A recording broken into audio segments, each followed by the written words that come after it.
Rogerbotty, Mr. George Rogerbotty, Mr. Rogerbotty, Mr. George Rogerbotty, Mr. Rogerbotty, Mr. George Rogerbotty. Good evening, my loves, and thank you for joining me.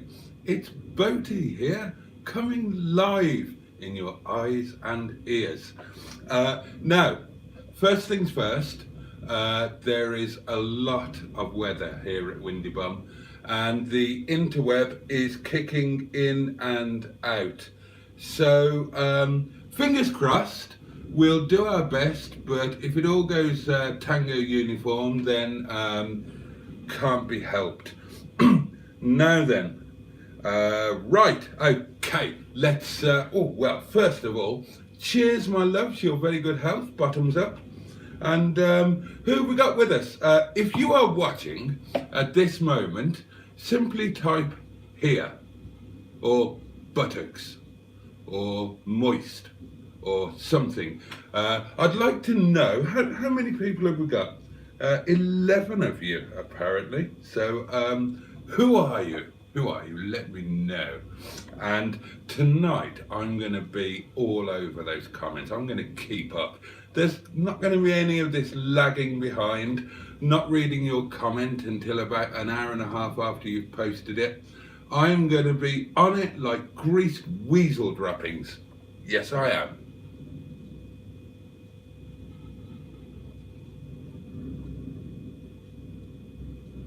Oh, well. There's no shit. There's nothing wrong with that. Now then.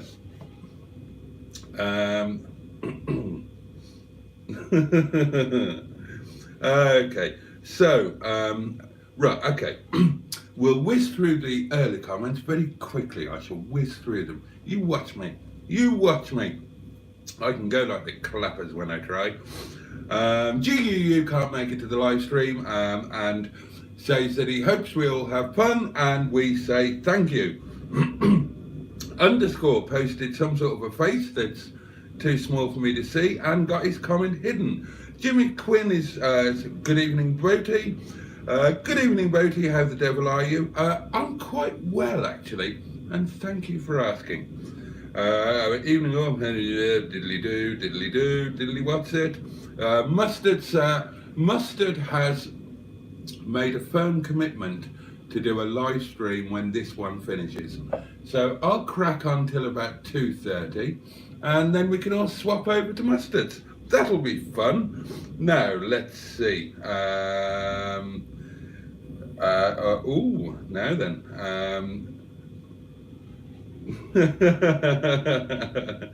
Oh, there's some good comments here. I don't want to whiz past them. So I won't. We'll see who's here in a minute. I just want to whiz through some of these because, Sarah Parsons is here. How lovely. Nice of you to come back, my lovely, and it's great to have some of the singles, guys. Are you on the wonk? You are, aren't you? You're on the wonk again. I leave you alone for 30 seconds and you end up on the wonk. I don't know what's the matter with you. You need to take more tonic with it or something. Right, I'm going to unwonk you. Hold tight. Yeah, that's about it. Yeah. So look. You're still a bit wonky. Come on, guys, help me out. Play along. Sit up straight. There's good people. Right, we'll go with that. We'll go with that. Let's keep going while the internet is good. It's a bit windy up here. Heaven knows what it's like at Windy Bottom. Well, Simon, I can tell you it is blowing the... Dear God. Anything that is not pegged down or concreted down is flying around in the air. It's like a witch's birthday party out there. There's stuff flying everywhere. My wig blew off on the way just from the car to the front door. And I have chimblies, and the wind, you might be able to hear it. The wind comes down the chimbley and makes a hell of a racket. It's quite spooky, actually. But the weirdest thing of all, and I don't know if this happens anywhere else, and I don't know how it happens, but when it's really, really windy, like properly windy like it is now, I might even show you. No, I won't. That would be That would be wrong and inappropriate. Then the water in my lavatory, it becomes tidal. It actually has a tide, and the tide will go in and out and in and out. And how can I put this delicately? I don't wish to be offensive, but if there are if I've dropped some kids off at the swimming pool, then it genuinely does look as if they're swimming, because it's the most fascinating thing. I could watch them for hours. Does anybody else have that? Does anybody else have the thing where when it's really, really windy, your lavatory develops a tide? I'd like to know if it's just me. But James is, oh no, we're not doing that. Merry evening, HRH Boaty. I've been watching many annoying adverts during your videos. Are you rich yet? Right, well, I'll give you an update on that. Thank you, Pingu Concord, for watching the adverts. And a reminder for the rest of you, if you're watching a video of mine, then thank you. If an advert comes up, leave that knob alone. Just let the adverts run and go and have a wee or something. But yeah, an underscore on my richness through my YouTube doings. I am yet to receive a single penny, and I won't receive a single penny this month, because in the first month I didn't earn enough to meet the minimum requirement to actually be paid. So that's rolled over to January, and assuming I reach the minimum requirement, I'll be paid out on the 23rd of February. What I can tell you, for those of you who are not monetized, you don't earn a fortune from YouTube when you've just passed the monetization status. You're literally talking pennies. Now, if you've got enough videos out there and enough people watch them, and enough people don't skip the adverts and leave the bloody knob alone like they're damn well told, then, you know, with a bit of luck and a following wind, that over the space of the month you might scrape together 60 quid, but I haven't managed to do that yet. So that's a long answer to a short question. No, I'm not rich yet. But to answer the next question, yeah, I'm reasonably good, thank you. Now, we're getting on to the heres. Sarah Parsons is here, and very welcome you are too, my lovely. Underscore is here. And Matt, you're always welcome. Excuse me, I've still got the remnants of this coffee, throaty, lurgy, long COVID-y, flu-y, whatever the bloody hell it is. I'm battling it bravely with wine and curry. Actually, I haven't had curry for a while, unless you count Chinese curry. I've been on a bit of a Chinese cooking session this week. Had some nice dishes. You'll see in Bertie's message. KKC something. So KKC is here. Jimmy Quinn is here. Bad Books is here and says it's blowing like a bastard in East Anglia. Oh dear. Trace is here with moist buttocks. Captain Mustard is here. TP is here. Oh, this is a new one. Rockbox.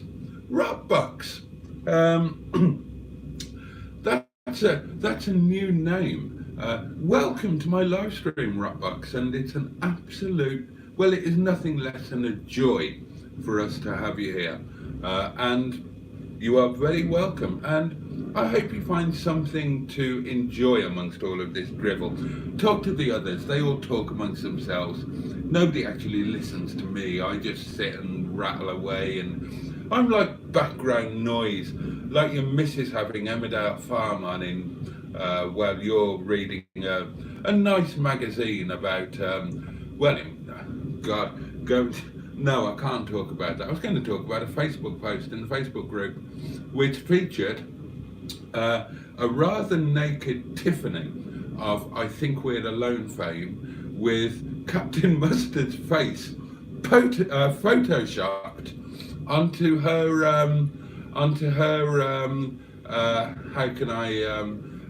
her Bermuda Triangle. Oh dear me. Simon is here with buttocks and some moist somethings. Bad Books is moist. Simone of Hooked on Classics, one of our community channels, is also suffering from the moist buttocks. It's a terrible, terrible thing to suffer from. They should make some sort of underpants out of terry toweling or something to nicely absorb the moistness when you get an attack of moist buttocks. I don't know about your underpants, but mine are really quite, and I favour the hipster, by the way. I can't be doing with boxers because I like a bit of support. I like the little chap to be, you know, all snug. I can't be doing with boxers where everything's just left to its own devices. But then I equally can't be doing with the panty pants where they're, you know, you've got a bit at the front, you've got some at the back, and then there's virtually nothing at the sides. I like a bit of side support. It's like having good bolsters in your seat to keep you solid when you're cornering. Well, I mean, if you've got those panty pants with no sides to them, I mean, your buttocks could go any which way but loose when you were cornering quickly or out in a high wind. Can't be doing with them. Anyway, we've dealt with the moist buttocks. Oh, another new name, Alan Dobney. Welcome. It's lovely to see some new names. Good God, there's 29 of you. GPS, OMG. GPS, OMG. OMG. OMG can sound a bit sexy as well, can't it? OMG. Anyway, the point is that they're here. Might be here, might not be. I might be busy doing something. Another new name, my God, John Higginbottom. Welcome to this, and welcome to them, and welcome to this weird community that seems to be happening a few nights a week. Don't ask me what it's all about. I haven't got a clue. I just sit here and talk to my elderly iPhone 6 that's over there at the other end of the table. And somewhere in this weird head of mine, I've got this belief that what I'm doing here and the words that I'm saying are somehow connected to these people who are typing onto their portable electric telephones or other devices, and stuff is happening, and it's all rather wonderful, and I love it very much. Mustard says that was the best bit of your video. What was? James Wilson is here. Linkin Park. Tommy Boy. Another new name. Doncaster. Mustard says bollocks for some reason. Underscore says furry beaver. What's going on here? Horse's arse. Oh, that reminds me. We have had a suggested feature from KKC, who hails from the same part where I was brunged up. I was brought up like a drunk's vomit at the corner of a kebab shop. And KKC has come up with a feature of weird UK place names. And let's run with that. I'd also like to know what you've eaten and has anything almost fallen on your head. And who would be in your top 100 all-time fantasy pottering partners and all of that stuff. But weird place names would be good. And KKC kicked off with Bell End, which is a place. I had a blind date at a pub called The Bell at Bell End, and followed that up with Licky End, which is also a real place where I used to buy frozen curries. And then I came in with my own, which was Wire Piddle, which is also definitely a place. But I'd like to hear yours, and don't make them up because I'll know and I'll make you sit in the corner. They've got to be real. TP, did you get the small parcel? Right, well, this is where I need to thank some of you, quite a few of you, because I've received quite a couple of small parcels and cards, and I'm really touched and really moved, because without wishing to sound sorry for myself, I haven't looked forward to a birthday for probably 30 years. And birthdays just haven't been a thing for me. I just ignore them, or I used to bugger off to Malta, and nobody does anything. And I genuinely can't remember when I last got a birthday card or unwrapped a birthday present. But the point is that I'm going to be doing it on this birthday, which is Saturday, because some of you amazing, wonderful people have been kind enough to send me a card or to send me a little package or something, and they're all on they're all in the front parlour there, and I'm going to do a live stream, a birthday live stream on Saturday at midday, and I'm going to open them. And it's a Saturday and it's a daytime and it's a weekend, so I don't suppose any of you will be there, but you can catch up with it afterwards. I'm so moved, honest to God, I can't tell you how touched I am by the tricky chap's words, the thoughtfulness and the kindness that I think it's only fair that I actually open them and look at them live. Now, I'm going to blub like a big girl or sorry, that's offensive to ladies.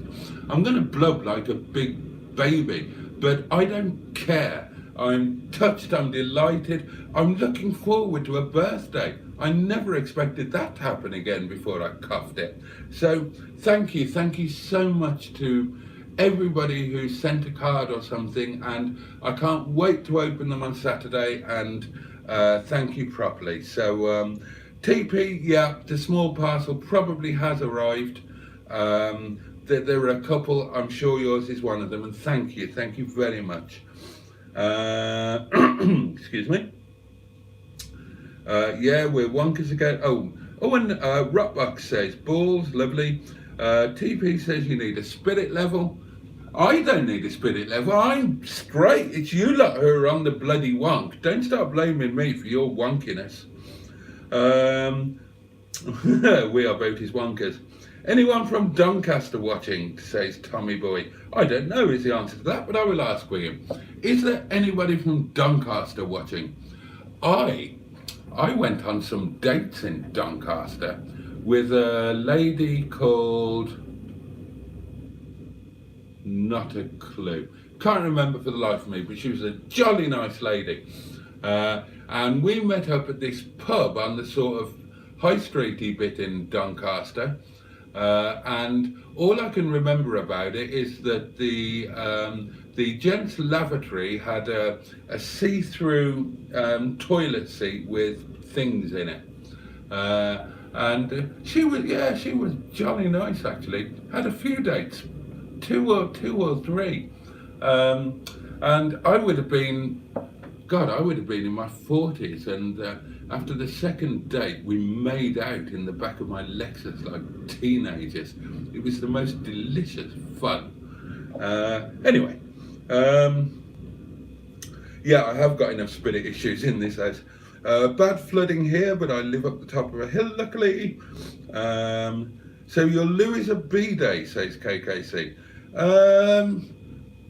Well, no, it's not. It's a bog, but when it's windy, it becomes a tidal swimming pool. Like your local leisure centre back in the day when they put a wave machine in it. It's like a toilet that's been fitted with a wave machine. I've decided Mustard is Blackadder and Boat is Baldrick. He got that the wrong way round. My loo has a tide too, but that's because I'm 20 floors up and the block sways. Bloody hell, that's a bit dodgy. A tidal toilet, no, just you, probably. I bet Americans would say that isn't windy after they tell you about various hurricanes, including Hurricane Katrina or a Category 5 hurricane. Americans have told me lots of things. I enjoy Americans, and I actually enjoy America. There, I said it. I take the mick a lot of the time, but I've had a lot of fun when I was living in the States. It's windy in Lancashire, apparently. Red Bubble is the same with a minimum payout, or at least it used to be. Oh, right, that's another online. Look, I've barely got my head around YouTube. Don't start talking red bubble to me. I had to watch loads of adverts looking for your address, and then you did a Facebook post with it. Well, it's not wasted, my lovely. It's not wasted. Think, you might have earned me 7 or even 8 pence. And imagine what I could do with that. So, don't knock it. I was going to make some jokes about the Tiffany photo on Facebook, but I'm genuinely afraid the Muffettes would come for me with great vengeance. The Muffettes, is that a thing? Has Mustard got his own official following now? Mustard, the Muff Magnet, and the Muffettes. A little bit of news for you singles guys. Mustard is venturing into singles in a moderator and administrative capacity. Simone of Hooked on Classics, one of our community channels that you should all check out and subscribe to, along with the Greenwood and Project MGTF and Beards and Bangers and Project Nigel and Dan's Bangers, even though he isn't really, but he kind of is, because I've just got a thing about him and I like saying Dan's Bangers. And I like Dan. I love his videos. I wish he'd come along and join us here. Anyway, Simone says, my last 60 quid was 3 months ago. Yeah, well, I feel that pain. At least you've had one. I haven't had one yet. Hell has no fury like a Muffet scorned.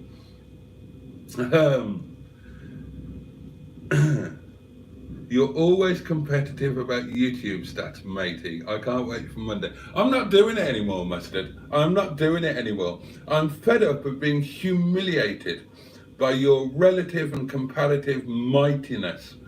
I'm not doing it for 12 months. You're 12 months ahead of me. It's not even a fair fight. If you want to do a stats off from now on, you've got to go back 12 months. Mind you, you're still probably thrashing me then, weren't you? I need to ring the changes with, hopefully, now that I've partnered up with Mr. George Rogerbotty, hopefully that's going to bring in an amazing amount of views, because who wouldn't want to watch the YouTube doings of Mr. Rogerbotty, Mr. George Rogerbotty? So fingers crossed on that one. Chaz Brown says, howdy Chaz. My toilet also has a tide movement when it's a gale out there like this evening. See, it's not just me, Simon, it's a thing. A tidal toilet is a thing. Tiffany used to live in Cannock, not sure if she's still in the UK. Yeah, she married my mate, she married one of my friend Steve's clients, a kind of executive buildy chap from Cannock. I think that they're separated now. I think she had another go at trying to do some music stuff and had to start traveling again. And they've kind of separated, which I suppose means that she's potentially up for grabs. But after the doings on the Facebook group, I checked out some more recent photos, and how can I put this delicately? She's more Mustard's type than mine now, if you know what I mean. Jabberwocky 220 GTI is here. Someone said spooky, it's a bit windy and moist outside. I think he needs to buy a blow-up doll, says GPS. OMG. He talks about buttocks a lot. Obviously he's missing something. You're talking about buttocks a lot. You're the ones with the moist buttocks. My buttocks are dry and safe. Mustard says, I can hear that wind. Simone says, not into thongs then, Boaty. Not on me. Don't get me wrong, I love a thong on a lady, but not on me. I have got neither the undercarriage nor the lifestyle to support a thong. I have owned one. A girlfriend bought me a crocodile thong which was just the thongy elastic bit, and then it had a crocodile's mouth in two parts, and you popped your gentleman's sausage into the top part, and then your wedding vegetables into the bottom half. And so then when you got a little bit excited, the crocodile opened its mouth. That elastic, it's a real bum chafer, isn't it? I mean, you'd have to have a bloody rectum of concrete to deal with that. Don't know how you do it, but yeah, I like a thong on a lady, but on me, I like a bit of collateral side support. And thank you for asking. One of the bins in the street has blown over. At least you're not feeling, oh dear, yeah. A lot of people are still feeling violated by Mustard's unfettered anal releases in his own, both his live streams and his videos. It seems to have become a feature of the Project Nigel channel, where, I mean, he's taking the piss out of you really, folks. He's being paid for doing this. And you're paying him the courtesy of tuning in, and what's he doing? He's farting at you. No wonder that you come here where things are a bit more refined, and I thank you and tell you how wonderful you are, and I demonstrate that by not farting all over you, Mustard. Do you know, I'll let you into a secret, right? On Monday in the caravan, either during or after lunch, he assumed the farting position, and I put him in his place very quickly and reminded him of his promise that if he was going to do that sort of thing, he had to poke his bum out of the caravan. And he was kind of trapped in by the table. So he managed to subdue that fart, or he let it out really quietly, which isn't something that I want to think about, because I think I was still mid-kebab. But his bottom is letting him down. There's no two ways about it. And on behalf of Mustard and Boaty Do Cars, which won't be that much longer, our joint channel, where hopefully Mustard remembered to, first burp of the live stream, welcome. Swiftly followed by number 2. Hopefully Mustard will have remembered to have made that video public, but on behalf of us both, I would like to apologise for his miscreant bottom. Ashley Stewart is with us and says, hi all. 29 people with nothing better to do on a Thursday night. 32 now, Simon. I'm hitting the bloody heights, I am. Did you do Grace in the caravan? Not yet, she didn't turn up. I've got him on as background noise. Fanny Street in Cardiff. Fanny Street in Cardiff. Is that, are you referring to Caroline Street there? Or is there actually a Fanny Street in Cardiff? Let me know, TP. Oh, we had gyros for dinner tonight. I assume that you mean, I know what you mean Japanese meatballs basically, don't you? Jabberwocky 220 GI says penis tone, which, oh, I see. That's the weird name feature, penistone or penis stone. Yeah, I drove through that when I was doing my last of the summer wine video. Wet Wang, is that really a place, Mustard? Wipe Open, Western Under Lizard, Butters Fleming, Christmas Pie, Slack Top and Slack Bottom. There's a Slack Hill near here. There's a place in Florida called Gaylord. Bollocks, Mustard. Arse Custard. There is no place in the United Kingdom called Arse Custard. I will stake my reputation on that. In fact, I'm going to take you to task. 5 minutes in the naughty corner. Go on, off you go. Arse Custard indeed. Fanny Hands Lane, North Lincolnshire. Chap was widowed and genuinely named the lane after his wife. So his wife was called Fanny Hands. Okay. Butthole Road in Conisborough, Yorkshire. Little Cock-Up and Twat in Shetland, quite amusing names. Crapstone near Plymouth, says Simone. Ringsend near Wisbeach. Thieves Lane. Oh, how very kind, Jabberwocky 220 GTI. Blessings from the FSM on your upcoming birthday from a fellow pastafarian. How very kind, and ramen. I'm from Conisborough, Deadman's Ash Lane in Buckinghamshire, Slag Lane, Merseyside. Yeah. Brown Willie in Cornwall, I've heard of that. There's a place in New Zealand, I think, called Dildo. Cock Alley Canoe. Jackass Lane, Kent. Shitterton, Dorset. Really? Cox in Cornwall. Fanny Avenue in Derbyshire. Fanny Barks in Durham. Oh, now here's a question from Hooked on Classics, one of our community channels. Simone says, Simone asks a question. Who is fitter, Tiffany or Debbie Gibson? And indeed, in the Playboy episode where Tiffany did some photographs where you could see in all of their glory, not only those, but you also got a full view of that. And I think they did Debbie Gibson in the same episode, in the same, what do you call it? Version of a magazine? Same, the same, not episode, what do you call it when it's a magazine? Same copy? I can't remember. Who remembers magazines? There's a feature.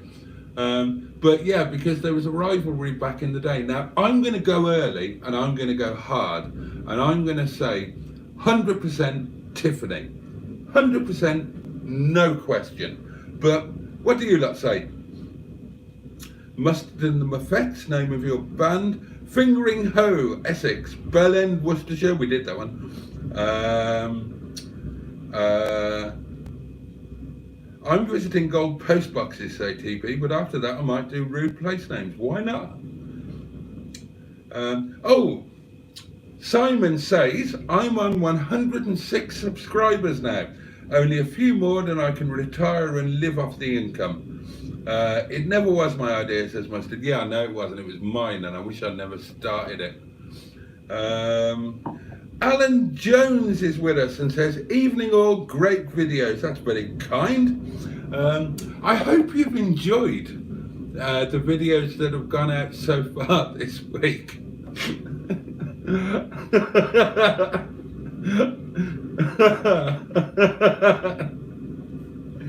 You see, I've got such a terrible sense of humour that I find myself funny. And those videos that I've put out, I've just watched them over and over and over and laughed and laughed and bloody laughed. So maybe you lot don't find them amusing at all, and maybe you just think that there's something wrong with me. But I had the idea on whatever night it was, and at work I just kept mumbling over and over at work. I don't know why it can't, I just got it in my head, Mr. Rogerbotty, Mr. George Rogerbotty. Actually, it started out, his name originally was Sebastian Rogerbottom, and then it was Sebastian George Rogerbottom, and then it just became George Rogerbottom, and that's where he's going to stay. And he's going to be a part of the Boaty's World YouTube channel until I get bored of him. And I don't get bored of things easily. So, you have been warned. I've got all of these ideas now of when we do our first spring community meet, just recording however many of us there are there, I don't know, 6 or 7 or 100 of us just doing a Mr. Rogerbotty, because I'm a child in a man's body. Well, actually, I can't grow a proper beard, so I'm a child in a semi-prepubescent teenager's body. Well, actually, half prepubescent teenager, half old man, because bits of me are stopping working and falling off and going grey. Don't get old. Well, actually, do get old. It's better than the alternative. Because given that none of us can remain young, the only alternative to growing old is less desirable. So I hope I get really old, and I hope all of you do too. But it's no fun when things stop working and things change colour and things fall off or fall out. It's oh dear me. Anyway, Moisty Lane, Staffordshire. Tiffany famously dates her music manager when she was young. Oh, okay. Oh, you have to get certificates to the OPSWAP. Yeah, we've totally got to do that. Totally got to do that. Oh, a new feature from KKC. Old pop stars still worth a podgering.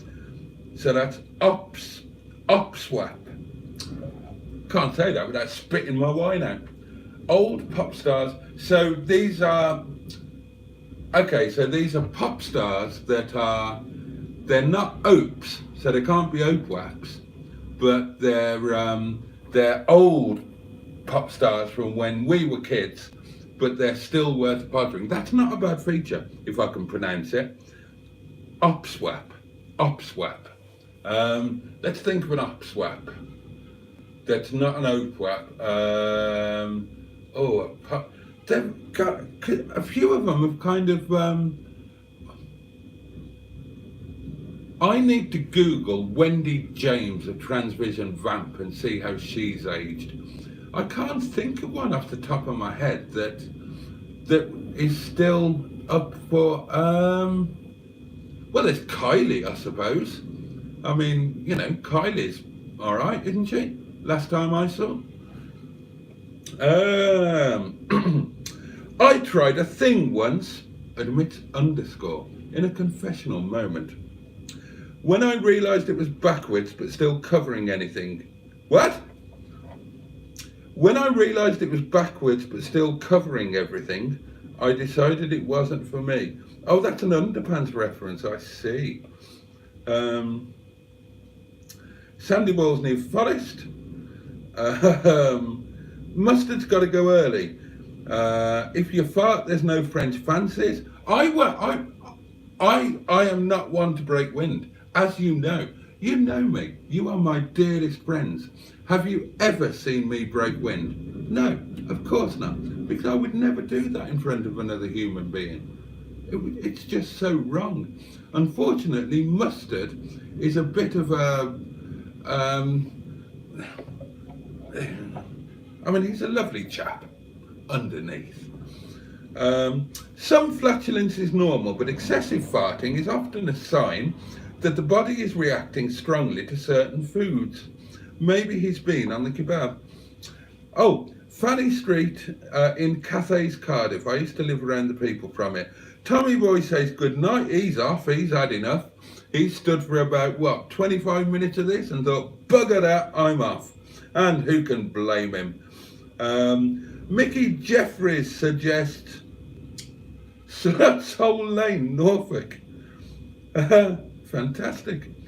There's a place called Fucking in Austria.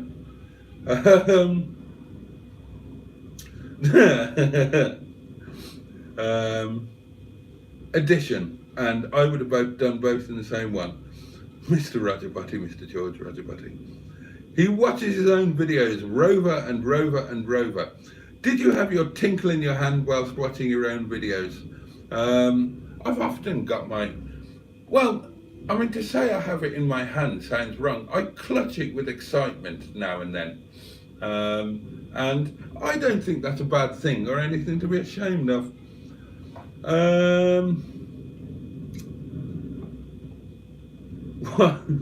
What's fallen off? Oh, don't ask. Don't ask, Sarah. Kim Wilde. No, that's a no. She got into gardening, didn't she? And she got a bit sort of dirty-handed and broad in the beam. No. No offence to the lovely lady, but Debbie Harry. Well, I mean, she must be an ope. She's got to be an ope by now, I would have thought. Wendy James is still good, says KKC. Sam Fox as well. Well, Wendy James, yeah. I mean, I was a big fan back in the day. What teenage boy wasn't? Sam Fox, I never was. I never found Sam Fox remotely attractive. So when I discovered that she preferred ladies to gentlemen, there was no disappointment whatsoever on my part, because she had large breasts, and I'm terrified of and intimidated by such things, as I mentioned before now. Kylie Minogue, oh, Morton Harkett from Aha is an OPSWAP. I had an argument with my good lady wife many years ago when I was married. We used to watch television. I didn't like it, but she wanted to spend time together, and she watched television, which meant that I had to. I always hated it. And we watched celebrity, what's it called? Mr. and Mrs. Celebrity Mr. and Mrs. with that gay guy with the very white teeth. And Morton Harkett was on it, and he had a thing about coffee mugs, and his coffee mugs had to be the right, I can't remember what it was, but it seemed perfectly natural and normal and lovely to me, and my missus thought it was weird. Anyway, that's beside the point, isn't it? If I was a lady, I would, so yeah, I'm sure he is an OPSWAP. Kylie Minogue, I thought you might prefer Samantha Fox. No, I've covered that, never found Samantha Fox attractive. You belch a lot. Well, that's a bit accusatory, isn't it? I belch a little with wine, but credit where it's due. You must admit, I do it decorously. I don't go like that, do I? I put my hand decorously to my mouth or my fist, and I cover it. In fact, if I didn't tell you, I'd get away with it totally. But we have got a special relationship, you and I keep nothing from you. I believe there should be no secrets between us. You probably wish there were more things that I kept secret, but there you go. It is what it is. Bananarama, all three of them. No messing about there from KKC. Susie Quattro, Paula Abdul, Joan Jett. So if Boaty doesn't fart on vids, all of those times must have been Mustard. And then Trace resigns from Mustard's Muffet. He does it all the time, Trace. He does it all the time. And he has no shame. He adopts positions and tries to gain extra points for artistic merit. And now he's doing it live on video. The man's an animal, a complete animal. Quite frankly, he's a little uncouth. But we have to forgive him that, because he does live in the north, and that sort of thing can rub off on you. Sinita, Amanda Holden. Oh, apparently Joan Jett is a corpse swap. Is she no longer with us? Oh, somebody else said, yeah, I thought Joan Jett died. Oh dear. Linda Lusardi. Well, she wasn't a pop star, was she? Did she ever do a song? Of all of that type, the Page 3 girls, my favourite was Kathy Lloyd. Oh yes, you know what I'm talking about. I've been watching Blot Outdoors again. Dear me, I'm morphing into Blot. Linda Lusardi for the win, says Simone. Sinatra is definitely dead, no question about that. I would buy Linda Lusardi a bar of Bourneville. Is that a euphemism? D Mac is with us and says hi to everyone. Mustard should have been in Spinal Tap. I blame the parents. Obviously he wasn't brought up with manners. That's why he farts a lot. Well, let's put that one to bed.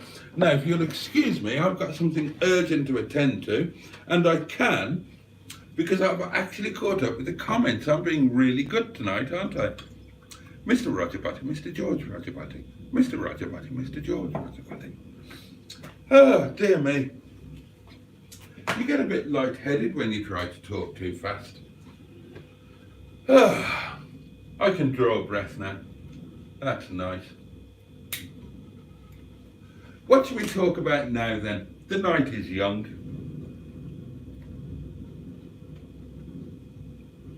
Oh, it's gone a bit warm. Gone a bit warm, is that? Oh, oh.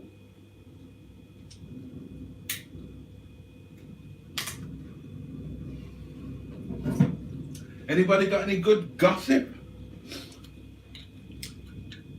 Oh, thank you. Don't freeze your wine tonight. It's okay at the moment. Look. But thank you for the timely reminder, Simon. Wonderful. Now then.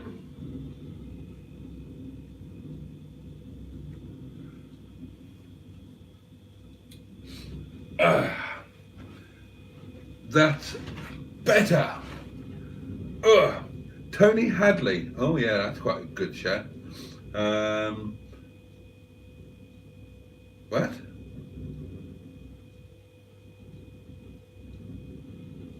No idea what's going on there. Billy Idol and Kip Winger are still looking good. I've heard of Billy Idol. I've got no idea who Kip Winger is. Sounds like, again, it sounds like a euphemism for something. I'll give you a very quick card update because I mentioned a couple of live streams ago that there were 3 cars floating about and I wasn't sure which one of them was going to land. Well, I'll give you an update. None of them have. The one I absolutely fell in love with, a Rover 45 that I desperately wanted, that the chap was kind enough to bring to the yard on Monday and show me. I couldn't afford it, and it is now on eBay for 1,350 quid. So if any of you are looking for a really nice Rover 45 saloon pre-facelift with super history and a really nice spec, that's been well and truly fettled, and fettled properly by Mr. Allegro Man, who really knows what he's doing. There it is. That's probably the one for you. Although, on the other hand, if none of you buy it and I save up for 3 or 4 months, then maybe I could. But seriously, it's a really nice car, and if you're in the market for one, you probably won't do much better. It's absolutely lovely, and I would have loved to have had it. And then the other 2, the eBay one, God, that was a cheap car. That was a cheap car, but again went beyond my budget. And the cheap one in Sheffield, he's just disappeared off the face of the earth. So there are no, well, there might kind of be a new car coming along because work has progressed on Sheeson. So there's an outside chance that I might be getting Sheeson back. And they've been gone so long that would be like getting a new car. And I plan to lavish Sheeson with love and affection, and because I've missed it so very much.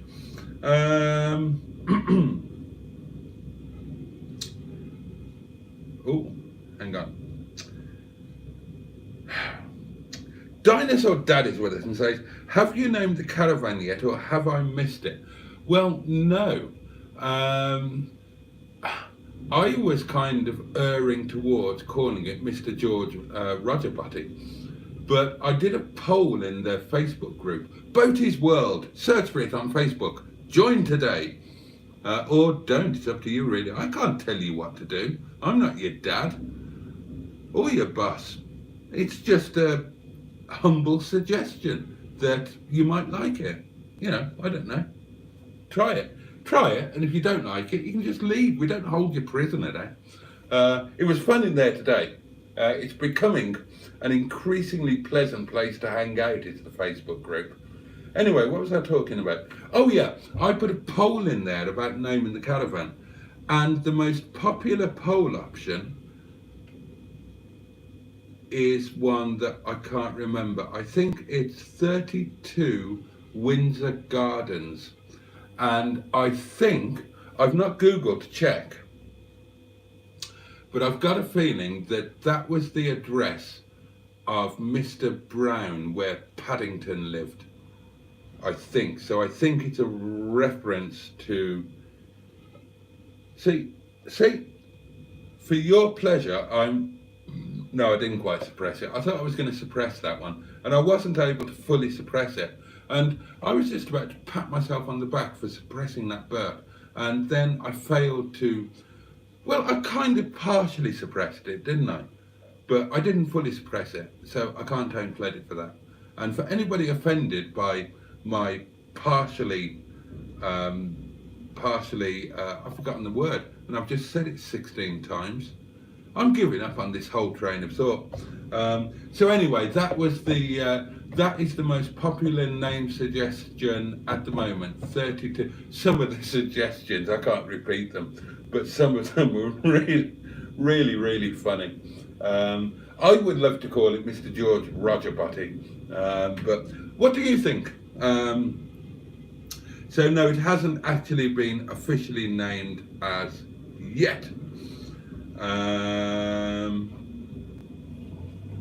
Diddly-do. Mario's Pizza Casa is still in the shopping parade in Studley. It's next door to a pie mash and liquor shop, and that stuff looks revolting. Oh, it's brilliant to know that Mario's still there. I'm going to go there. Beanie hat or flat cap, which is best? Well, for what? I mean, for keeping your head warm, probably a beanie hat. For putting beer on, probably a flat cap. Janet Jackson, question mark? Not for me. Helen Mirren, behind you, wrong chat. Okay. Oh dear. Oh, Sabrina, Italian pop star, still good. That's an OPSWAP suggestion. Now, Sabrina would be a no for me, and I'm sure you can guess why.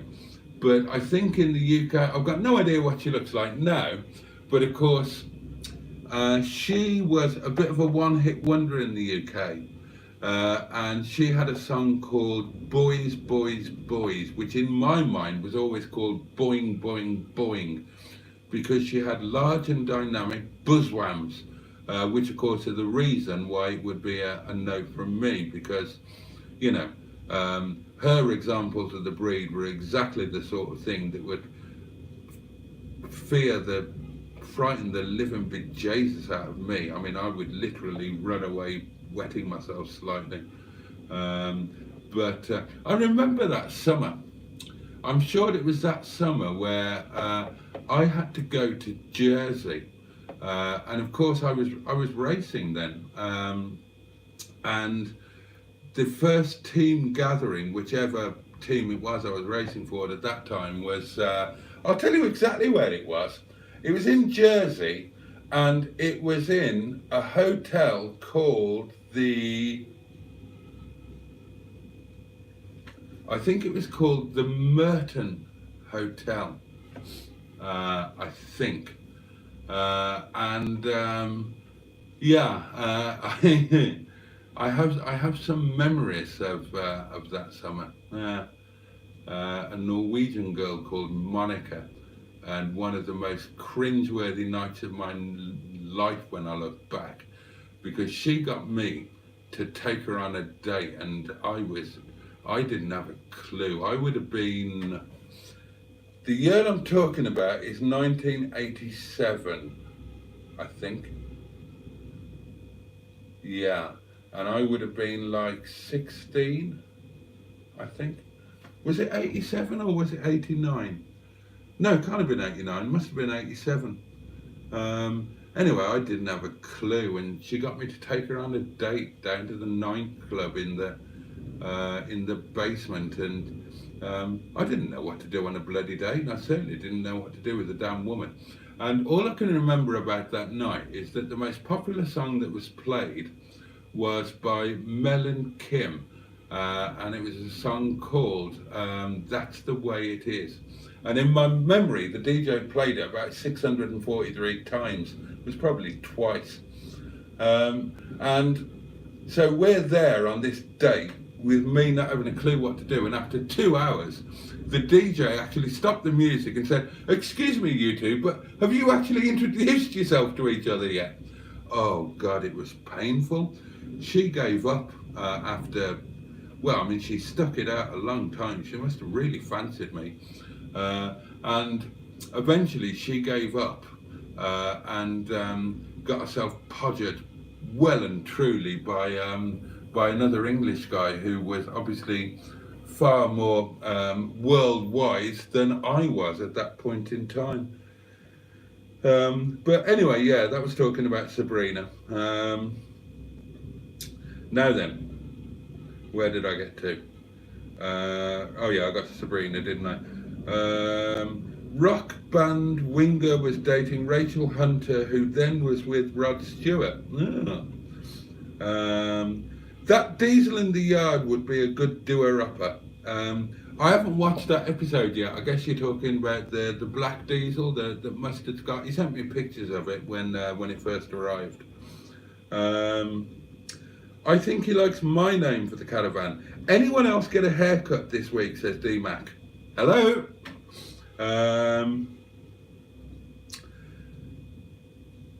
Boaty's World, excellent channel, how very kind. Oh yeah, it is Paddington's address, I thought it was. Call it Rillington Place, the caravan, says KKC. Takes too much explanation though, loses its cleverness. Another vote for Rillington Place, that one from the lovely Sarah. Totally Hitched could be a clean alternative for the caravan name. That's actually quite clever. Oh, we've got one vote for Mr. George Rogerbotty. I love the idea of calling the caravan Mr. George Rogerbotty. I mean, it would have its own theme tune. And it could become a thing, you know, whenever anybody visited us in the caravan, it would be a thing that they have to say when they enter it, Mr. Rogerbotty, Mr. George Rogerbotty. Or we could have it as a doorbell theme, for goodness sake. What is not to love about the name Mr. George Rogerbotty, I ask you?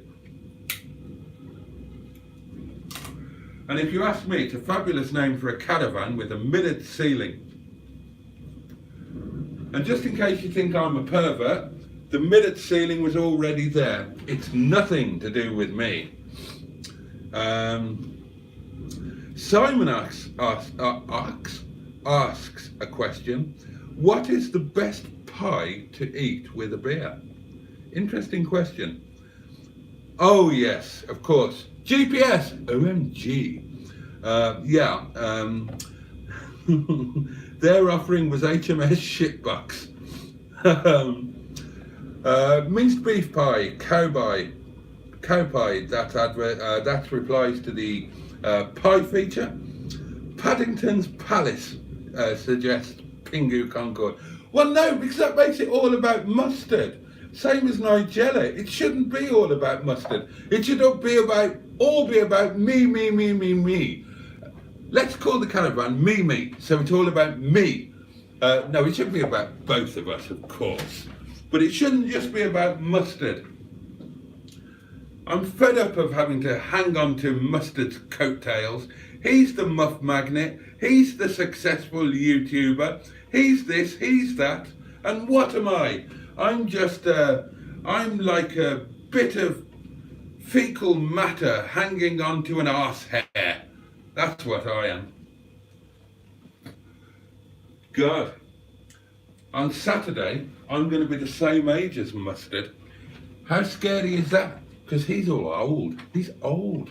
And I'm going to be old too. Dear me. Simon says, Boaty, did you suffer a space hopper accident as a child which has caused your fear of large breasts? Not to the best of my knowledge, Simon. I don't know why I have a fear of large breasts. I think it's probably because on some level I feel inadequate as a man. Because, I mean, I kind of don't. Quite the opposite. I'm, as Mustard will tell you, I'm an incredibly arrogant, overly confident man. But perhaps that's just a front that I've done for so long that I believe it. And perhaps underneath, subconsciously, perhaps I'm I've got a massive, deep-rooted inferiority complex. All I can tell you is that when I'm confronted by a large contingent of ladies' buzzwams, I feel genuinely frightened, but the word that springs to mind is that I feel intimidated. I don't feel enough of a being to cope with them. I mean, I wouldn't know where to go. I just wouldn't know where to go. I mean, they're so incredibly mobile. They're in different places at different times, and they don't settle down. I mean, what do you do when they're all unsettled? Oh gosh, no. So yeah, I mean, to me, it's natural. I can't explain it because to me, it's natural. It's unnatural to me that men are fixated on the larger lady doings. But there we are. So I don't know. I'd probably have to go into some sort of deep psychoanalysis to get to the bottom of that. But I'm totally not joking. I'm genuinely intimidated and terrified of the things. Cream, says KKC. Oh, I think that's cream pie. Oh dear me. Ugh.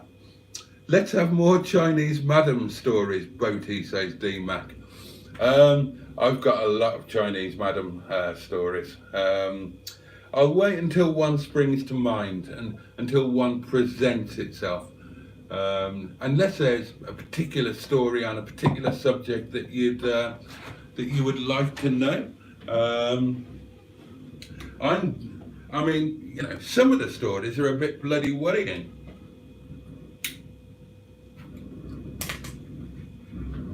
It is no laughing matter dating a Chinese national here in the UK, because the Chinese government,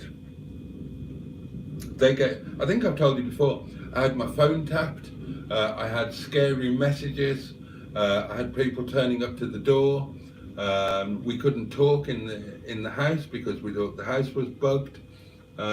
It's a bit of a minefield, and as I've mentioned before, there were also other issues, which for a lot of you chaps wouldn't be issues, but you only think that because you've not been in that position, or you were younger.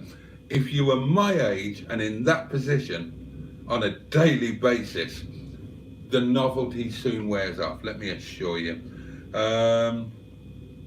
I like this idea, Dinosaur Dad.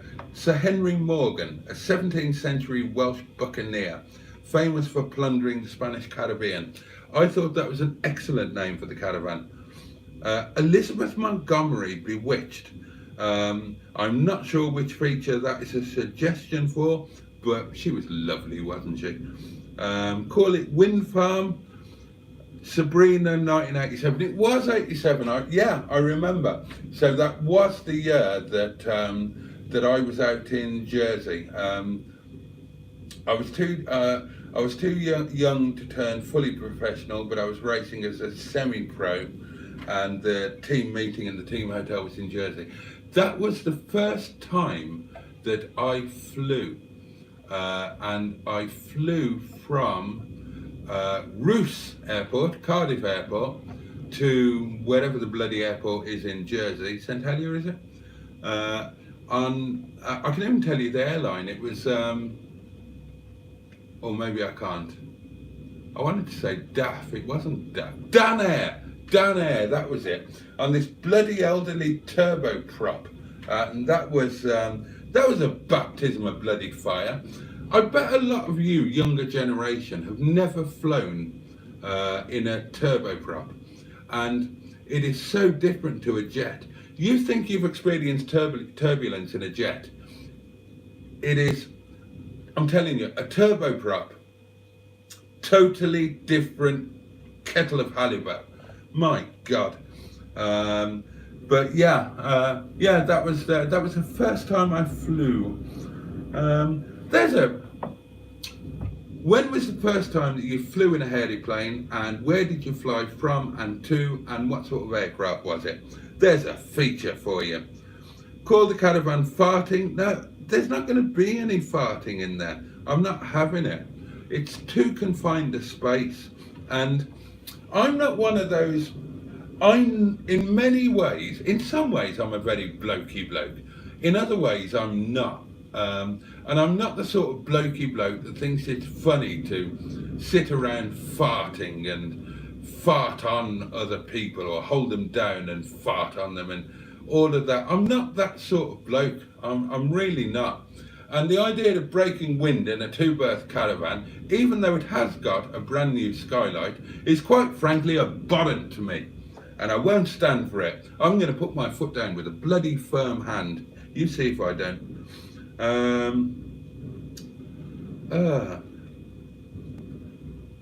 I remember Saturday night being played where I worked about 60 times a night. God almighty, Wakefield, yeah. When that was out, I was dating Sasha and spending Tuesday nights in the Spring Meadow in Droitwich, and they used to play it quite a lot. Definitely Paddington related, Marmalade Mansions. Why does it have to be Paddington related? Why can't it be me related? Boaty's Boudoir or something. I think, Trace voted for Mr. George Rogerbotty. Thank you, Trace. And Simon says, Mr. George Rogerbotty. It's a perfect name. It's silly and fun. I think Mr. George Rogerbotty all the way. I don't think we're going to do better than that as a caravan name. Caravan, you can cook in it, so call it Nigella. I would if it wasn't for Project Nigel and Nigel. And Mustard wanted to call it Nigella, making it like a part of Nigel. And I'm not a part of Nigel. Nigel is a Mustard thing, and the caravan is an us thing. And so it should incorporate me as well. And Nigella is too Nigelish. Mimi. Oh, Renee. Oh, God, yeah. Nice one, Simone. I absolutely loved Hello Hello. I loved Hello Hello. And the best thing I ever did during the Brexit nonsense, and sorry if that offends anybody, Brexit was a mistake. I said it was a mistake beforehand, and I maintain that it was a dreadful mistake now. I believe the British people were sold an absolute lie, and don't get me started. I know a lot of you will disagree with me, and that's fine. I'm just telling you my opinion. Brexit. Anyway, the point I was trying to make was that I came up with a meme during all of the Brexit nonsense, and it was Officer Crabtree from Hello Hello, with one of the famous pictures of him, and then the tagline, "Billocks to Broxot."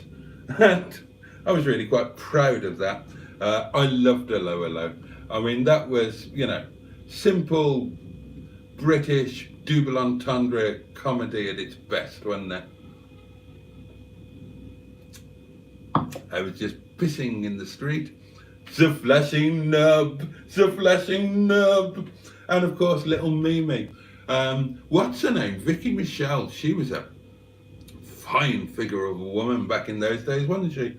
And I love the idea. It's a bit like bloody On the Buses, or I can only assume that a lot of British sitcoms, they must have been written by people like me, fat old blokes well past their prime, because you've got all of these sitcoms where you've got somebody like Renee, who, let's face it, was a bit of a capital D. So you've got some fat old bloke, or you've got On the Buses, two old blokes with teeth almost as bad as mine and weird hair, and they're pulling all of this amazing young crumpet, and it must have been written by middle-aged blokes so that they could live out their bloody fantasy, because in real life that doesn't happen. I'm kind of a Renee, I'm in a restaurant, I'm old, I'm a capital D. I've got young, beautiful waitresses. Are they chasing after me? No, they laugh at me for being 80 years old and hopeless. Oh, they do rip it out of me, something rotten. Oh dear. But yeah, that was one of the joys of Hello Hello, wasn't it? You've got this hugely unlikely sex symbol that kind of gives the rest of us hope. Oh dear. Anyway, you could name it after the Father Ted episode with the caravan. Hell. Oh, is that what that episode was called? I also loved Father Ted. If you didn't love Father Ted, then yeah, it's got to be something wrong with you. Here's a feature. What was your favourite Father Ted episode? Or Father Ted moment?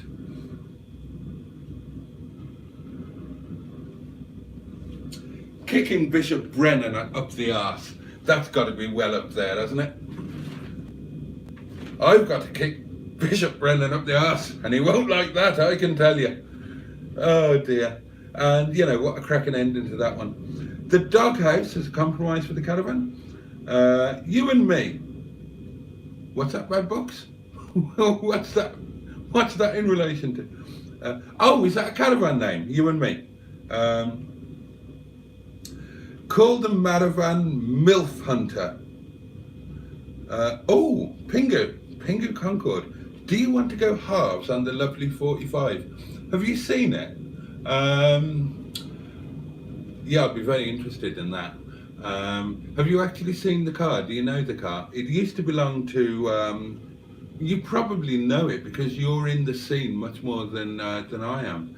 Let me know if you know it or not. If you don't know it, it's on eBay, and I actually saw it on Monday. It's got a couple of well, we shouldn't. This should probably be a bit more of a private chat, shouldn't it? But it's got long termer kind of written all over it. We'll get onto that. We'll get onto that. But I would love to have even half of the 45 in my life, or all of the lovely 45 in my life half of the time. I did actually think about that. I suggested that to Mustard. I know it's been done in the past. I don't know if it's still done now. But I was wondering about, and apologies to the single guys that I'm talking about cars. It'll only be brief. I'll just mention this and we'll talk about it in another live stream. Maybe I should do a car themed live stream so people know what they're letting themselves in for, and then general live streams that might be more attractive to the singles lot who aren't particularly or possibly not interested in cars.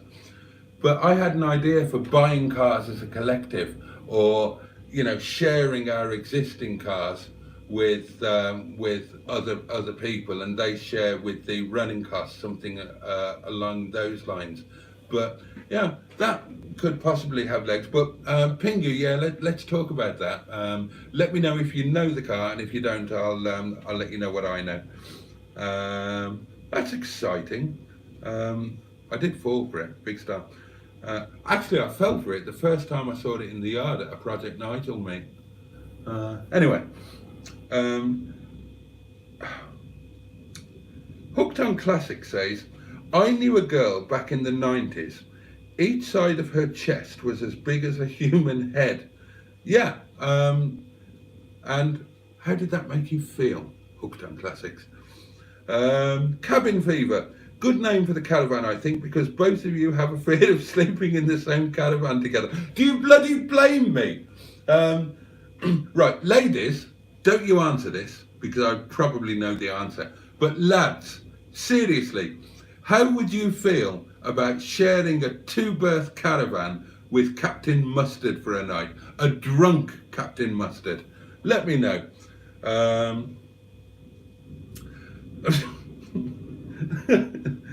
Jabberwocky 220 GTI says, oh my God, you're going to be terrified of me. Hashtag large contingency.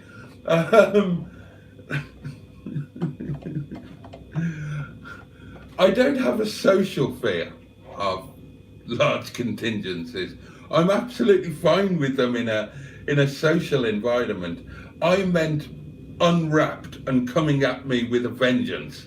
Though that is the situation where I feel intimidated and terrified. In a social situation, I'm absolutely fine. So don't be concerned. Your contingency won't put me off my French fancy. I can assure you of that. Simon says, Pingu Concord, you making him an offer he can't refuse? Pretty much. If Sam Fox was a foot taller, she would look better. Well, you know, that's subjective. Simon says, and he's sharing. I've just seen the next comment. Oh God, help me! I need wine. Don't look ahead at the comments, Boaty. Just concentrate on this one. Oh dear. Simon says, I prefer a nice tight bum than big boobs. Simon, you prefer a nice tight bum rather than boobs. Are you trying to tell us something, my dear chap? Just asking.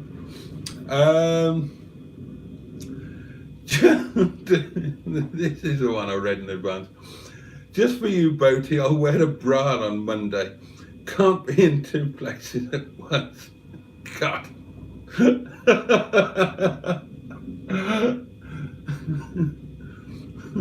I love your humour, and I'm really, really looking forward to meeting you on Monday. You and your oversized French fancies.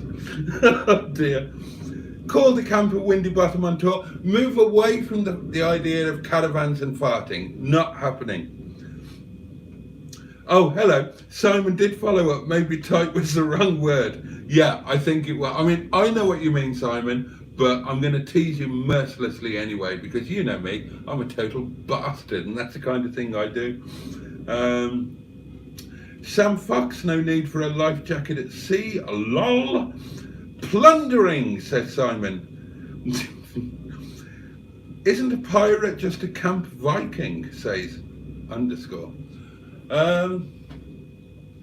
That's an interesting hypothesis, and one that I like, because pirates are sacred people for us Pastafarians, and we can prove that global warming is indelibly linked to the decline in the number of pirates, and that can be proven by a simple graph. But on a more immediate level, it can be proven by the fact that it's always colder after Halloween than before, and that is immediately after people have dressed up as pirates. So there you are.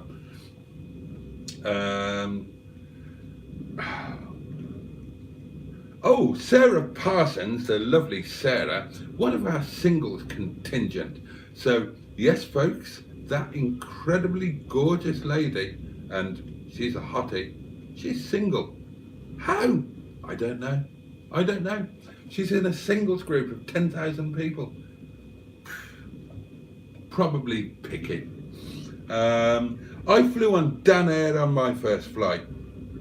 We're totally in the Dan Air gang, you and me. I think you were... yeah, it's another farting one. Oh! KKC says, you survived Dan Dare. My first trip was to Jersey with them. We're so in sync. We're so in sync, KKC. Airport in St. Brellard's. Oh, was it St. Brellard's Bay?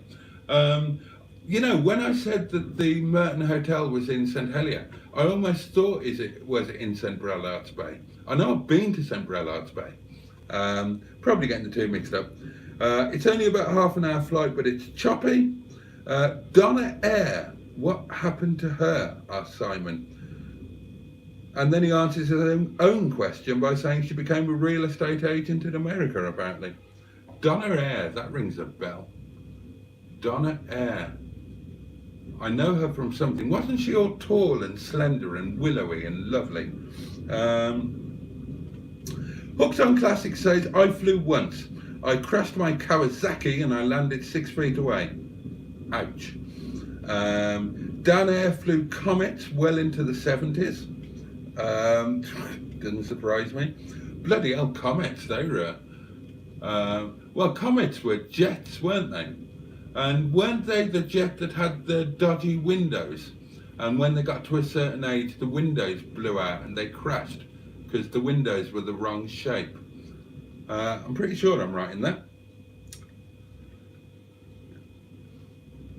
My first flight was to America when I went to Chicago, says Simon.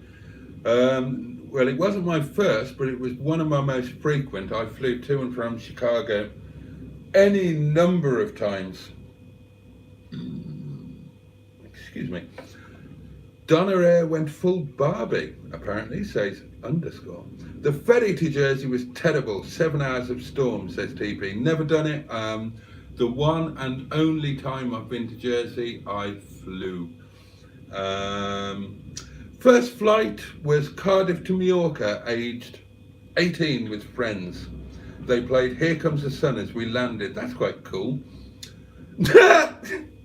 Oh, KKC. 2 blokes in a caravan, call it Rogerbotty. Oh, please God, no. Call it Boaty Van, says DMac. Caravan, call it HMS Boaty McNigel face. That's got something to it. I still fancy Mr. George Rogerbotty, if I'm honest. To me, that caravan has got George Rogerbotty written all over it. Hello, says Simon. Julie, and we should explain at this point that Julie is kind of a vicarious member of our community, because Julie is the good lady wife of our very own Simon, aka Project MGTF, one of our community channels. Check it out and subscribe. But Julie, despite her name, is actually your actual French, with a real French accent and everything, proper French. And the story of their meeting and getting together is a very good one. Ask Simon to tell you about it one day. I can't repeat it because it's outrageous. Outrageous, I tell you. Anyway, Simon says Julie finds hello funny, especially the accents. God, can you imagine being French and watching that nonsense? But it was a lovely series. I loved it. In Dover, there is a painting on a wall of someone painting over one of the stars on the EU flag. Very sad. Oh, yeah, totally. Yeah. Bad Book's first airline flight was, well, it wasn't an airline by the sound of it, Cessna, for a trip to see seals on the Wash. Turned out the pilot was a stunt pilot and never been as scared in my life. I've got a similar story to that. I bought a glider flight for Sasha's 21st birthday. Sasha was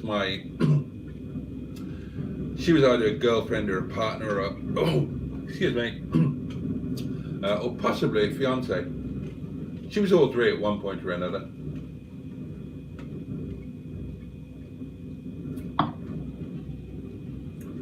And Sasha was Miss Worcestershire. I bought her a glider's flight for her 21st. But I bought everybody a flight at the same time, and we all went together. And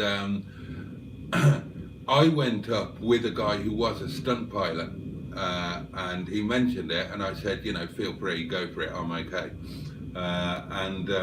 Yeah, that was interesting. He was a powered flight stunt pilot, but he flew gliders in his spare time, and that was brilliant. I loved that. I actually joined the club and got my license. And funnily enough, I was talking to the chaps at work, and I would like to start doing that again. there's a gliding club near me at a place called Great Hucklow, yeah, I'd like to do that again.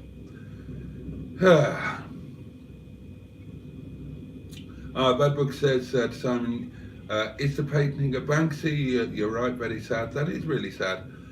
Father Ted was Night of the Nearly Dead was the favourite episode, or Burpy Burpy Cheap Sheep. I remember that one. Oh God, Father Ted. Father Ted looking at ladies' underwear. That was Jimmy Quinn. That was the trip to the mainland, wasn't it? I think that was the trip to the mainland episode.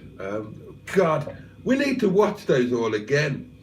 Father Ted knocking the little dent out of the Rover 213. Go on. Have a cup of tea. That was Dean Mack. Simone, really? Mrs. Doyle, OPSWAP.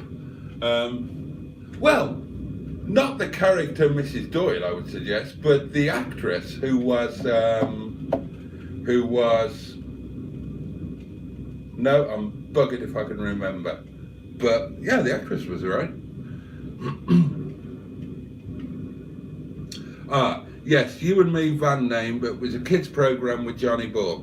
I remember the kids program. You and me and you, lots and lots for us to do, lots and lots for us to see. Me and you and me. See, told you I remember it. What? I think she's dead. Who? No idea. Mustard wants your money for Rodney. He calls it Eric. Oh, is that the Diesel? Yeah, I haven't watched the episode yet. I don't know what Mustard wants to do with it. He told me about it as soon as it arrived, and it was a possibility, and he sent me pics. And I said, yeah, that's a no-brainer. Just let me know if you're going to buy it yourself, or you want to go halves on it, or you want me to buy it. So I don't know what the score is with that yet. Maybe he talks about it in his video. I'll watch it after this. You will be okay at night with Mustard. At your age, you're through the menopause. Oh, bitchy, KKC, bitchy. I'm still waiting for bloody puberty, never mind the sodding menopause. I want to grow a beard. I want to be in the Beard Boys Club.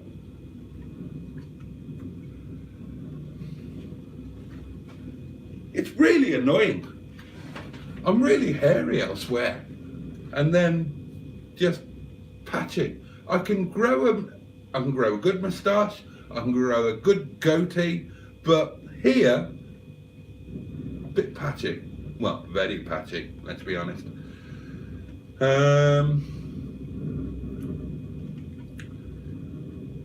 How would Mustard feel about it? Asked Simon. Oh yeah, we're talking about spending a night with Mustard. D-Mac says, would you sleep with them? Dear God.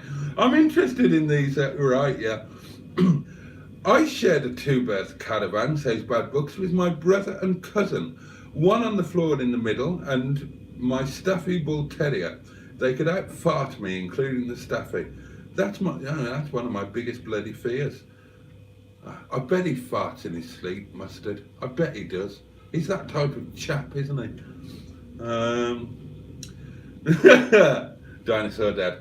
Dougal. These cows are close. Those are far away. Yeah.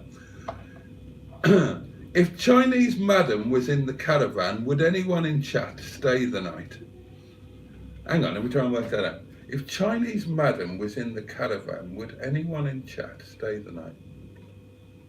What, with Chinese Madam? Or with me and Chinese Madam? Or with me and Chinese Madam and Mustard? Or just Chinese Madam on her own? I stayed in the Merton Hotel, pool with slides.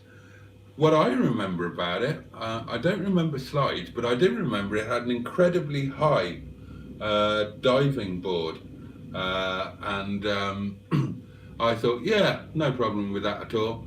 And when you were up there, it looked a long way down, and I had to take my courage in both hands and then wet myself halfway down. First flight was in my friend's plane, you posh bugger, Jimmy Quinn. If you could do, asks underscore, if you could do a Top Gear stroke Grand Tour road trip with Paul and Simon, not Paul Simon, how much would you spend on a car and what UK or European road trip would you choose? Well, how much would I spend on a car would depend on how much budget I had. So you tell me how much budget I've got. If it was my own money, well, I couldn't afford a car, so I'd have to use one of my own. And I would probably take... Oh, which would I take? I'd take Sheeson. I would take Sheeson. But the road trip is total no-brainer. Malta. Malta. We would drive, not just to Malta, we would drive to Gozo. So that's France, Switzerland, Italy, Sicily, ferry from Italy to Sicily, drive across Sicily, ferry to Malta, drive from Malta up to Chikoa, get the ferry over to Mgar in Gozo, and then drive across Gozo to Jelendi Bay and end up at the St. Patrick's Hotel. That would be my dream road trip. And if that was too long, then a slightly shorter one would be to San Sebastian, to the Hotel Monte Gueldo in San Sebastian. In fact, with 3 drivers, we could do San Sebastian easy, 1 day non-stop, easy. Yeah. How long would that take? You do it in well within 24 hours, easy, easy.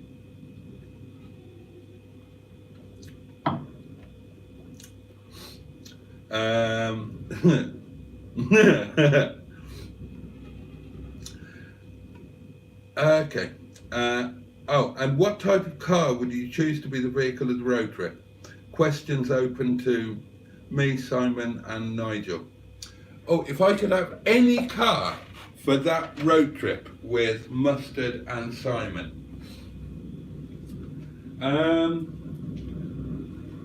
Okay, well, it wouldn't be a brand new car because there's no fun in that.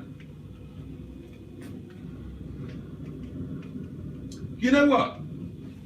I've got this. I've totally got this. If it could be any car, yeah?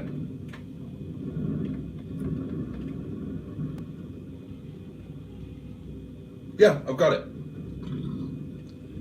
It would be either a Silver Shadow 2 or a Bentley T2 with the Oswald Bailey handling kit on it and fully working air conditioning.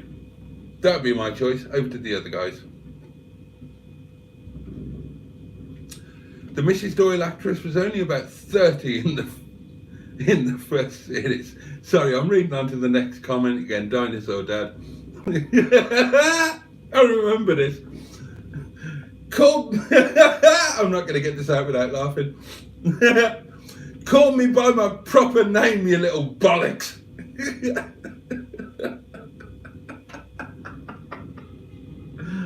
Oh God, I'm going to have to watch some Father Ted now after this.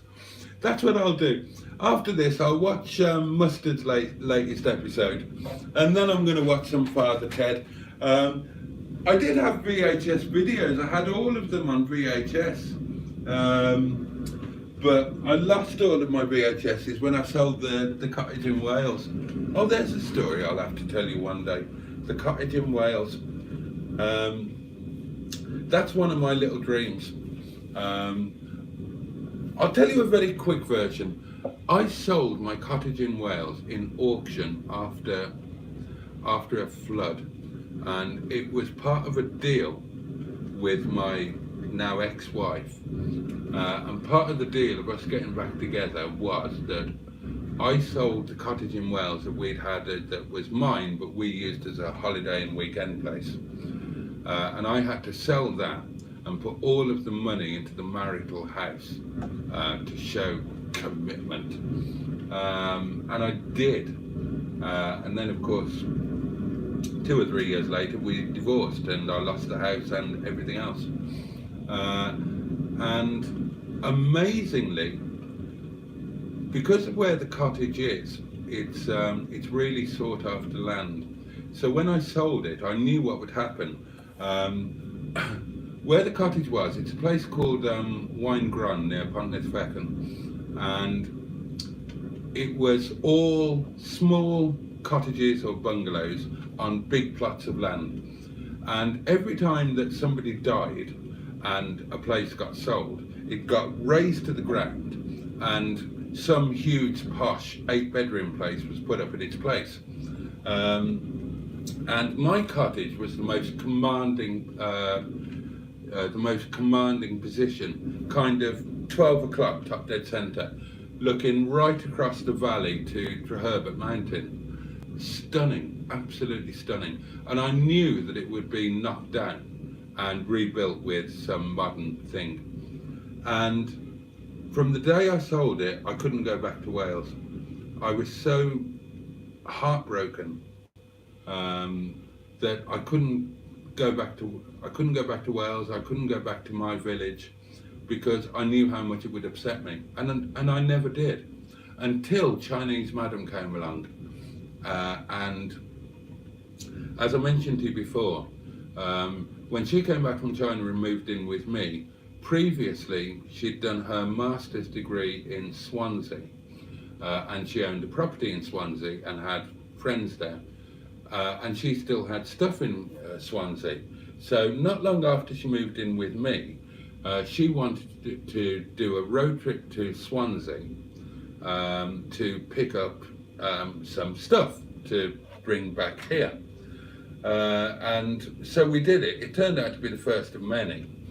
But when we did it, I couldn't help it. To go from here to Swansea, then you're going down the M50, you're going to go down the heads of the valleys, and you're going to go down the bypass, past Pontnesfecken and Gleneath. And I didn't look on the way down, but on the way back, I couldn't not go and look at my house, at the cottage rather, to see what it, and you know, this is, how long after I sold it? What, 9 years probably, and I had to go and look just to see how things had changed, what sort of property was there, had replaced it. And we got there, and I couldn't believe it. I couldn't believe it. It hadn't been knocked down. Neither had it been lived in or even touched. It was exactly as I left it when I sold it in auction. It still had my things, some of my things in there that I'd left. It literally just hadn't been touched. And I was gobsmacked. And Hui, bless her, God love her, she said, we will buy this. When it comes for sale, we will buy this, and we will come back to your home. I will finish my PhD. She said, I love Swansea. I have a connection with one of the professors in Swansea that wants to work with me. So I will take a job in, when I finish my PhD, when I've done the doctorate, I will take a professorship, whatever you call it, at Swansea University, which I love, and I will buy this place and you will have your home back and we will live here. And I thought, God, how fantastic.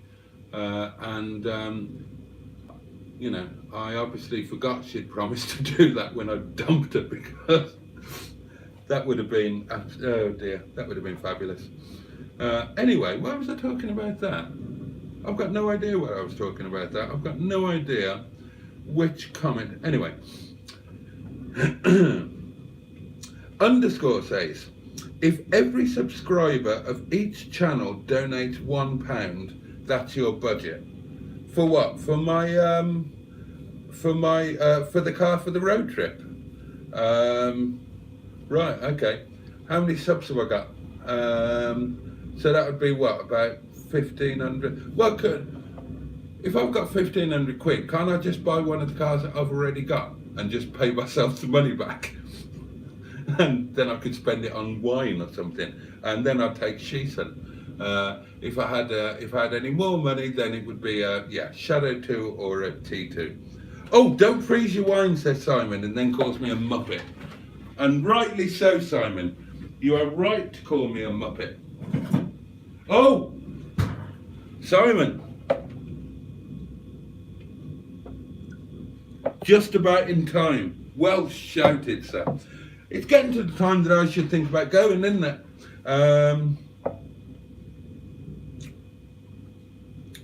Let's see. Father Ted is on the Channel 4 player. Oh, is it? I could watch it on an iPad, couldn't I? If you want to watch a funny, brilliant series, watch Still Games. It's so funny. We could call the caravan Weather Girl. Sarah Parsons has to go and says good night. Good night, Sarah. Thanks for joining. Thanks for joining us, my lovely. In fact, let's start saying our good nights. What time is it? Yeah, it's 1:45. I've got plans for tomorrow, so I would like to be in bed reasonably early by my standards, i.e. before 3 a.m. Oh, look at that. And so let's start saying our goodbyes, and I'll whiz through these comments. So we've all said good night to Sarah. Simon says, I'd only have 108 quid, he'd have to pedal there. Oh, we'd have to club together to fund it with £1 from each sub of all 3 channels. Oh, well, that would be, what's Mustard got? 3? I've got 15, so that's 48. Add Simon's 49. Call it 5 grand. So we couldn't get a roly-poly, not these days. Back in the day when I was buying them, you could get a perfectly decent Shadow for 5 banana. Don't get much for 5 grand these days, do you? We'll have to think about that one. We'll carry that one on to the next live. Well, not the next one. The next live, my loves, will be Saturday at 12 o'clock. But I don't necessarily expect you to be there, and it won't be a long one. It's just, it'll be my birthday. I can't do it at night because I'm probably not going to get home until midnight on Saturday night, because I think they're probably going to do a little party for me after work. So it's going to be just a little thing. They have some Nepali traditions, so they will probably open a bottle of Jack Daniels and drink it themselves, because I don't drink it. But they'll have a cake, and then everybody there, and some people will probably come from the other restaurant as well. They all have to take a fork of cake or a spoon of cake, and they all have to feed me because it's my birthday.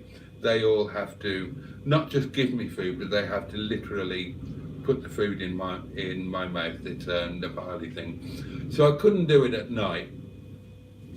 So I'm going to do it at 12 midday. I don't expect you to be there. I'm just going to unwrap my little gifts and open the couple of cards I've got and burst into tears, and then that'll be it. I'll be off for my birthday lunch. Well, I say I'll be off for it. My birthday lunch will be right here, and I'm having Momo. I've already decided. It's my favourite lunch, and it's my birthday, so why not? Why wouldn't you? I'll do more Chinese Madam stories. You want the dirty ones, don't you? You want the dirty ones. There'll be more. I've got some really good other stories as well. But we've got ladies here. We should do a boys only live stream where I can tell you the real stories. Mustard knows some of them. They'll make your hair stand on end, trust me. That stream flew by. It has gone quickly. Slush puppy muppet wine, yeah, my bad. Hooked on Classic, Simone says good night. Simon says thanks for another nice evening, Boaty and the chat people. Jimmy Quinn said you said 2:30. I was joking. Good night, boats. If I don't make Saturday, have a great birthday. Thank you very much. I'm sure I will. Good night, good night, good night, good night, good night. See you all Saturday if you can make it, says Simon. Happy birthday for then. Thank you, Simon. Thank you very much. D-Mac says, I'm with an Irish madam tonight. Lucky you. I'll be here, not to there, but here for the live stream. God only knows what that means. And, Jimmy Quinn will be there. And it'll just be I just want to share it with you, to be honest. You honestly have got no idea how much those things popping through the letterbox or a knock on the door and being handed over, you've got no idea how much that means. Because birthdays genuinely haven't been a thing for me for so long, and they weren't really a thing when I was a kid. And they kind of just never have been. So I've kind of learned that you don't do birthdays. Birthdays aren't a thing, and I just ignore them. And I'm so excited that that on this birthday, at the ripe old age of 32, God, I'm going to be 32. Terrifying, isn't it? I'll be 40 before you know it. That I'm just going to feel like an overwhelming tidal wave of love, and I know I'm going to cry. But anyway, there we are. And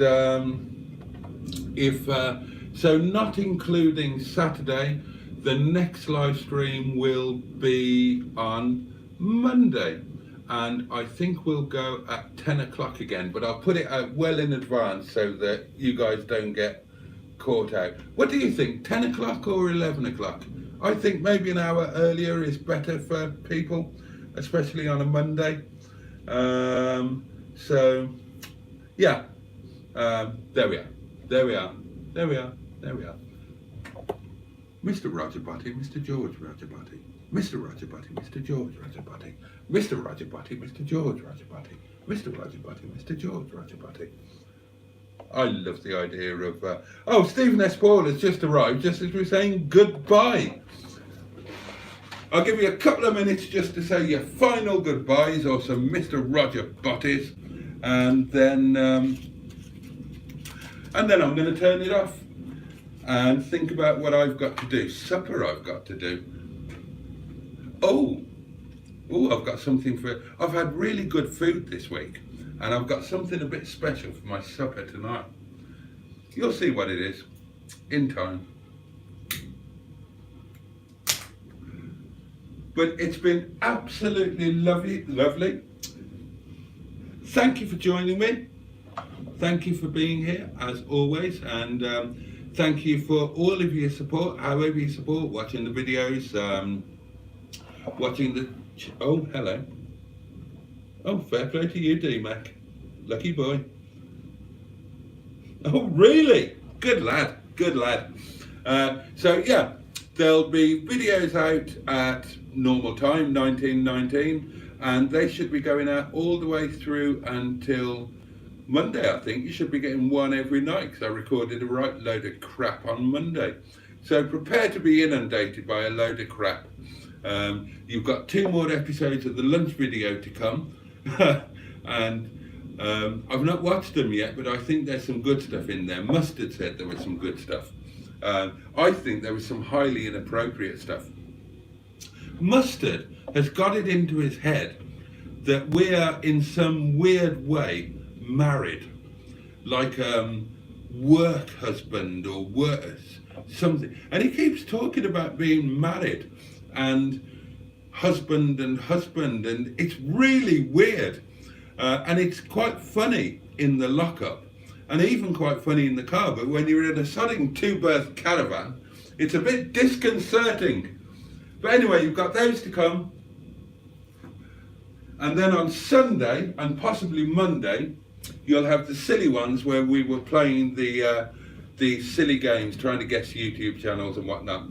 So I hope you're not too annoyed by them. D-Mac, too much bloody information. Hang about, hold the phone, right? Are you telling me that you've genuinely got a super hot, fit Irish lass there? My ex-wife was Irish and a nurse, and she was posh, right? Irish goers, posh goers, nurses goers, all three. Might as well leave your trousers at home. You've got all of that going on, and you're here watching this rubbish.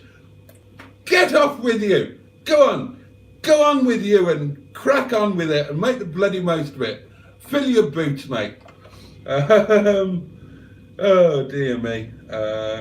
Oh, and finally, what? Oh my God, I can't cope with that username at this time of night. But it's a vote for Mr. George Rogerbotty. And on that note, I'm going to say good night, my loves. It's been fabulous. I've loved it as always. You have been amazing, and I can't thank you enough. And I'll see you on Monday. You take care, my loves. Have a great... Oh, no, I won't see you on Monday. I'll see some of you on Saturday. I forgot about that. And for those of you that I don't see on Saturday, have a lovely weekend. Stay safe, stay warm. Take care. Good night. Love you all. Button's not bloody working again. Why does a bloody button never work? Ah, there we are. Oh no, this one isn't working.